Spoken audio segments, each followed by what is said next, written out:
Emily, Mommy still has some work to do, so you can practice piano here, Jennifer Wilson said gently to her daughter while entering her final medical records in the pediatric ward at Massachusetts General Hospital.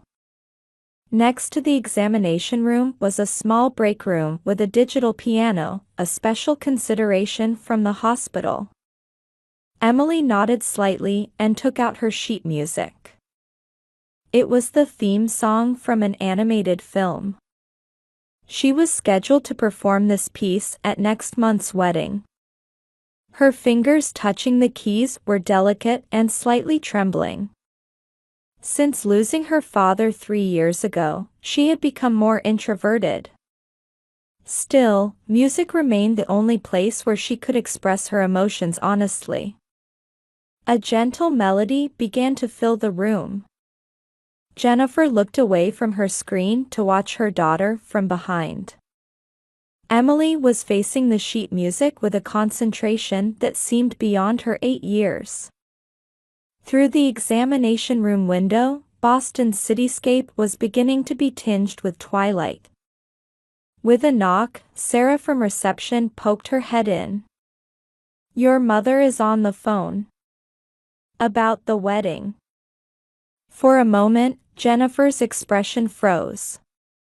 2 weeks until her sister Rachel's wedding. Everything was supposed to be proceeding smoothly. "I understand." Her hand tensed slightly as she picked up the receiver. "Jennifer? You absolutely must come to the dress fitting tomorrow." Her mother's voice on the phone had that familiar indulgent tone, the one always reserved for her sister Rachel. "Yes, I'll bring Emily too." "Oh, Emily too? But tomorrow there will be adult discussions." "Mom, Emily is my daughter. We're coming together." After a brief silence, her mother let out a light sigh. "All right. But don't upset Rachel. This is an important time for her." After hanging up, Jennifer heaved a deep sigh. The piano had stopped. When she turned around, Emily was watching her mother with worried eyes. "It's all right. Tomorrow, let's go look at some beautiful dresses together." Emily slowly nodded at Jennifer's smile. The sky visible from the examination room window was gradually turning indigo. A seagull took flight between the skyscrapers. Tomorrow would surely be sunny. When they arrived at her parents' home in the quiet residential area of Beacon Hill, the car belonging to Rachel's fiancé's parents, the Thompsons, was already parked outside. "Emily, be a good girl today, okay?" Jennifer gently squeezed her daughter's hand as they approached the entrance.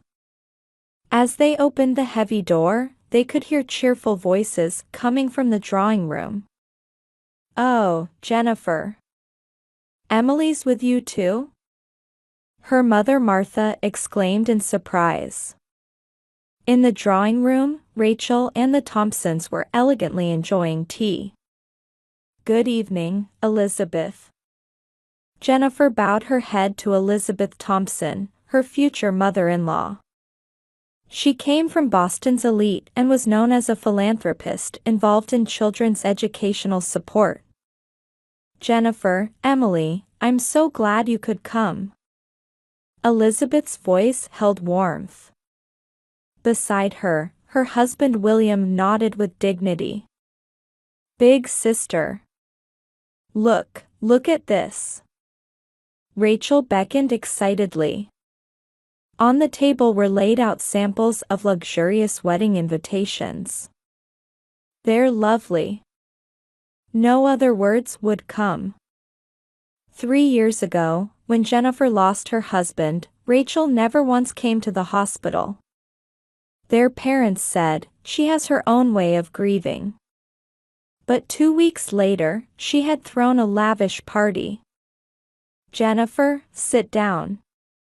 At her mother's voice, she sat down on the deep sofa, pulling Emily along. "Actually, I have a wonderful idea," Rachel said, her eyes sparkling. "I'd like Emily to have a special role." At those words, Jennifer felt her spine freeze. The setting sun bathing Boston cast a golden glow on the Langham Hotel's Italian Renaissance facade.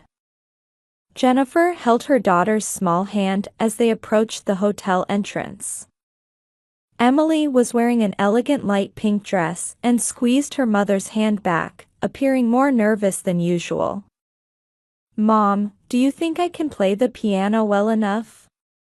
"Of course you can. You've practiced so hard." The concierge who greeted them at the entrance gracefully guided them to the banquet hall.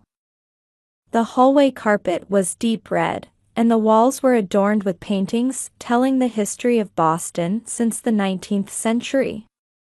When the banquet hall doors opened, another world spread before them. Round tables covered in pure white tablecloths were arranged neatly, with Lenox's finest china gleaming. Winston Flowers' arrangements in white and gold elegantly decorated the entire venue. "Jennifer. Emily. Over here." From near the center of the venue, Martha was waving. Around her were gathered representatives of Boston's high society, Harvard University trustees, Boston Symphony Orchestra patrons, Isabella Stewart Gardner Museum board members. About a third of the 200 invited guests had already taken their seats. "Sister Emily, I'm so glad you came." Rachel approached in her pure white wedding dress. There was something triumphant in her expression. "Oh, Emily dear, did you find your place card?" At those words, Jennifer snapped back to attention. Looking at the table, there were beautifully decorated place cards arranged. Emily found her name and picked up her card. In that moment, Jennifer's heart nearly stopped. "Mom, what's this?" Emily's voice was trembling. The place card had "Children's Server" written in elegant script. "Oh, there are special servers for children, so use them plenty," Rachel said brightly, laughing.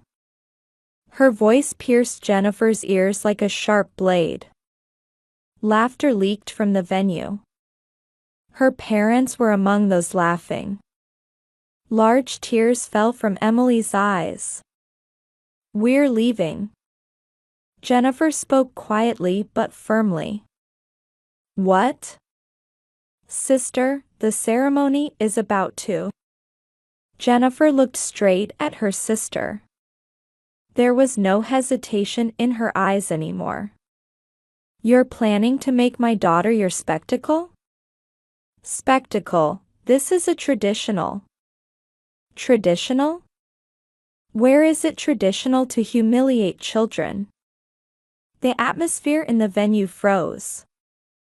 Elizabeth Thompson stood up with a troubled expression. Deep wrinkles appeared between William Thompson's brows. "Jennifer, calm down." Her mother approached hurriedly. "Are you trying to ruin the wedding?" Jennifer responded with a mocking tone. "You're worried about ruining the wedding after trampling on this child's self-esteem?" Emily was clutching the hem of her mother's dress. Her small body was trembling. "We're leaving." Jennifer took Emily's hand and left the venue with dignified steps. From behind, they could hear Rachel's crying and the surprised voices of the guests. As they entered the elevator, Emily said in a small voice, "Mom, I'm sorry." "You have nothing to apologize for." Jennifer hugged her daughter tightly. "Emily, you've done nothing wrong. Mom will protect you." The elevator began its descent. Their reflection in the mirror looked sad yet somehow dignified. The smartphone kept vibrating continuously. It was calls from Rachel. But Jennifer didn't even check the screen. As they left the Langham's main entrance, the cold autumn wind enveloped them. "Let's get a taxi." Just then, they heard hurried footsteps from behind. "Jennifer. Wait." Turning around, they saw Elizabeth Thompson out of breath from chasing after them. Her dignified expression showed deep sadness and determination. "We need to talk. Let's speak at our house." Elizabeth Thompson's voice held warmth alongside her determination. "I'll have my car take us. I'll let William know as well." Elizabeth had already taken out her smartphone and was giving instructions to her driver. A black Bentley glided up in front of them as if it had been waiting. The Thompson mansion towered in the quiet residential area of Beacon Hill. As the car passed through the gates, the meticulously maintained garden cast deep shadows in the twilight. "Emily, please rest a while." Elizabeth gave instructions to James the butler and had Emily shown to the library next to the drawing room. Tension still remained in the young girl's shoulders. Elizabeth invited Jennifer into the stately drawing room. Above the fireplace hung portraits of generations of Thompsons. "First, I want to offer my sincere apologies," Elizabeth said with a serious expression. "Rachel's actions are absolutely unforgivable. On behalf of the Thompson family." At that moment, hurried footsteps echoed from the entrance. Rachel had rushed over from the venue. Her pure white wedding dress was disheveled, and her perfect makeup was smeared with tears. "Please, come back. Don't ruin the wedding." Elizabeth's voice rang out sharply.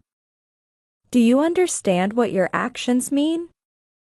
But this is just a traditional." Elizabeth's expression hardened. The Thompson family tradition is protecting people's dignity, especially children's. Rachel's face turned pale. I. Just then, William Thompson quietly entered the drawing room. "Rachel, sit down." At his authoritative voice, Rachel sat down in a chair with trembling hands. William looked at Jennifer with a serious expression. "Today's events are a disgrace to the Thompson family. Particularly, the treatment of Emily is absolutely unforgivable. Your courageous action reminded us of something important.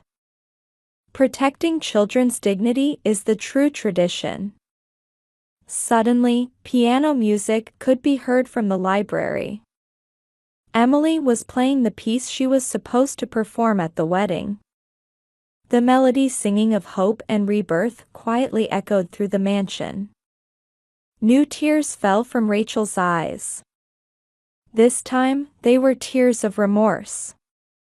"Sister Emily, I'm truly sorry." Rachel knelt and bowed her head deeply. "What I was trying to do. I never even considered a child's feelings." The piano music resonated with deeper emotion. Elizabeth spoke quietly. "Would you give us another chance? We'll reorganize the ceremony from scratch, putting Emily's feelings first. But the guests all ready. I will take responsibility for explaining to them," William said in a resolute voice. "If necessary, we can even postpone the wedding. What's important is preserving family bonds." Jennifer let out a deep sigh. Piano music was still flowing from the library. Emily's playing had a strange healing power. "I have conditions," Jennifer spoke quietly but with a firm voice. Treat Emily, and all children, with the same dignity as adults. And, Elizabeth gently prompted. I want Rachel to sincerely learn about children's rights.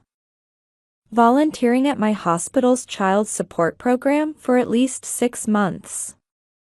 Rachel raised her face. There was no more hesitation in her eyes. I'll do it. I'll definitely do it. Even longer if there's more. Jennifer continued. Formally request Emily to perform as a pianist. And get her consent. A small smile appeared on Elizabeth's face. That's a wonderful suggestion. William nodded. Shall we call Emily? When the library door opened, Emily's playing became clearer. She was playing the final phrase of the piece, unnoticed by anyone. The sound of hope was quietly but surely beginning to weave new family bonds. 3 days later, the Langham Hotel's banquet hall was filled with an entirely different atmosphere. Emily, are you ready? In the small room prepared as a backstage area, Jennifer was gently adjusting the hem of her daughter's dress. Emily was wearing a sky blue dress specially ordered for today and standing in front of the grand piano. Mom, I'm a bit nervous, but I'll do my best. There was no more anxiety in her eyes. Emily. With a knock, Rachel entered the room. Today, she was once again wearing her pure white wedding dress. However, her expression no longer held any arrogance. I heard from grandmother. This song has a special meaning. Emily nodded slowly. This song is about a girl who lost her family and meets a new family. Tears glistened in Rachel's eyes. Emily. I've thought about so many things these past 3 days. Rachel knelt before Emily and looked straight into her niece's eyes. I'm truly sorry for hurting you. I'm going to start volunteering at the Children's Hospital every week. Because I want to better understand children's feelings. Emily smiled slightly. Auntie, will you listen to my performance? Of course. As Rachel was about to stand up, Elizabeth entered the room. It's almost time. William was also behind Elizabeth. Emily, we're very much looking forward to hearing your wonderful performance. William's voice held genuine anticipation. The banquet hall was once again filled with 200 guests. This time with completely different seating arrangements, with children seated at the same tables as adults. The ceremony was to begin with Emily's piano performance. The spotlight fell on Emily as she sat at the grand piano. As the venue fell silent, her fingers touched the keys. A melody singing of memories of lost family, new encounters, and the rebirth of hope enveloped the entire venue. Jennifer watched her daughter's performance from the audience. Her parents sat beside her. Her father George's eyes were unusually moist, and her mother Martha was dabbing at the corners of her eyes with a small handkerchief. Jennifer, I'm sorry. Martha said softly. We spoiled Rachel too much. And we didn't notice your feelings. Mom. But listening to Emily's performance today, I finally understand. Family means understanding each other. Emily's performance was heading toward its climax. Her clear tones cast rays of hope throughout the venue, as if heralding a new dawn. When the last note resonated, the venue was wrapped in a moment of silence. Then, Great applause erupted. Tears glistened in many guests' eyes. Elizabeth smiled proudly, and William nodded quietly. Rachel went up to the stage and took the microphone. "Everyone, thank you so much for coming today." Her voice trembled slightly. "Actually, the other day, I made a terrible mistake. An act that trampled on the feelings of my niece Emily and other children." The venue fell silent. However, guided by family love, I realized something important. Protecting children's dignity is our society's most important duty.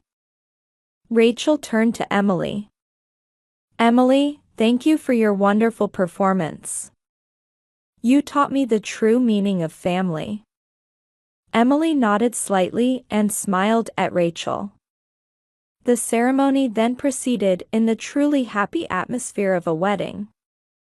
Food was served, conversation flowed, and smiles abounded.